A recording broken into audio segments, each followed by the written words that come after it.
Good morning, and welcome to Monday Morning Laugh. History has it that the Great Wall of China was built by different dynasties over many centuries. But a little known fact is that it all started with an Englishman called Balbus, who built it to protect his hen house.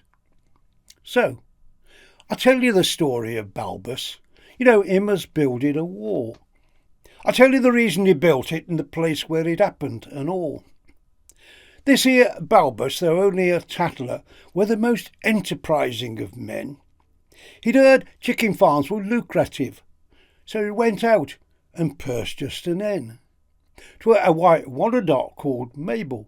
At laying she turned out a peach, and her eggs being all double yolk ones, he reckoned they'd fetch twopence each. When he took 'em along to the market and found that the eggs that sold best were them as came over from China, he were vexed, but in no way depressed. For Balbus, though only a tattler, in business were far from a dunce, so he packed Mabel up in a basket and started for China at once. When he got there, he took a small holding, and selecting the sunniest part, he lifted the lid of the basket and said, "Come on, lass, make a start." The hen needed no second bidding. She sat down and started to lay. She'd been saving up all the way over and laid 16 eggs straight away.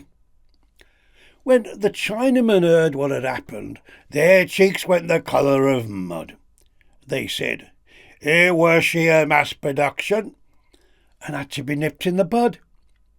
They formed themselves into a committee and tried to arrive at some course whereby they could limit the output without doing harm to the source.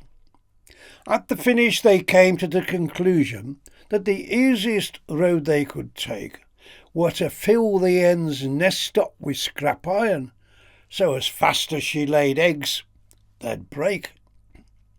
When Balbus went out the next morning to fetch the eggs Mabel had laid, he found nought but shells and abdomen. He were hipped, but in no way dismayed. For Balbus, though only a tattler, he'd a brain that were fertile and quick. He brought all the scrap and iron into the district to stop 'em repeating the trick. But next day, to his great consternation, he were met with another reverse. Instead of old iron, they'd used clinker, and the eggs looked the same, or worse. 'Twere a bit of a setback for Balbus, but he wasn't downhearted and all. And when the Chinamen came round next evening, they found he were building a wall. "That won't keep us out of your hen house," said one, with a smug kind of grin. "It's not for that purpose," said Balbus. "When it's done, it'll keep you lot in." The Chinamen all burst out laughing. They thought that he'd gone proper daft. But Balbus went on with his building and said, "He laughs last who last laughed."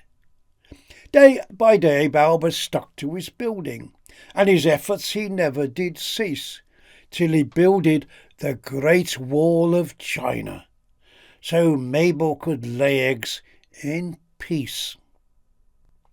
I hope you enjoyed that.